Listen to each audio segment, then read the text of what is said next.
কবুতর কিভাবে নিজের বাড়িতে ফিরে আসে? এই প্রশ্নটা প্রায় সবার মাথায় ঘুরপাক খায়। চলুন এই প্রশ্নটার উত্তর খুঁজে নেওয়ার চেষ্টা করি। কবুতরের এই বাড়ি ফিরে আসার ক্ষমতাকে হোমিং ইনস্টিংক্ট বলা হয়, যা তাদের চমৎকার দিক নির্দেশনা ও পরিবেশ চিনতে পারার দক্ষতার উপর নির্ভর করে। কবুতরের মস্তিষ্কে ম্যাগনেটাইট নামক একটি বিশেষ পদার্থ থাকে, যা পৃথিবীর চুম্বক ক্ষেত্র অনুভব করতে সাহায্য করে। এটি তাদের দূরবর্তী স্থান ও দিক নির্ণয় করতে সাহায্য করে। কবুতর সূর্যের অবস্থান ব্যবহার করে দিক নির্ধারণ করতে পারে। বিভিন্ন সময় সূর্যের অবস্থান থেকে তারা তাদের পথ চিনতে পারে।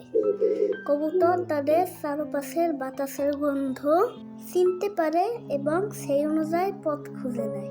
গবেষণায় দেখা গেছে, যদি কোনোভাবে কবুতরের ঘ্রাণ শক্তি নষ্ট হয়ে যায়, তবে তারা সহজে পথ খুঁজে পায় না।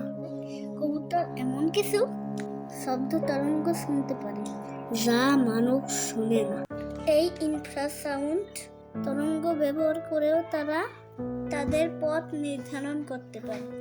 এই কারণেই কবুতরকে বার্তা বহনের কাজে ব্যবহারের জন্য প্রশিক্ষণ দেওয়া হয়। তারা অনেক দূর থেকেও নির্ভুলভাবে নিজের ঘরে ফিরে আসতে পারে। ধন্যবাদ সবাইকে আমার ভিডিওটা পুরোপুরি দেখার জন্য। Bye bye.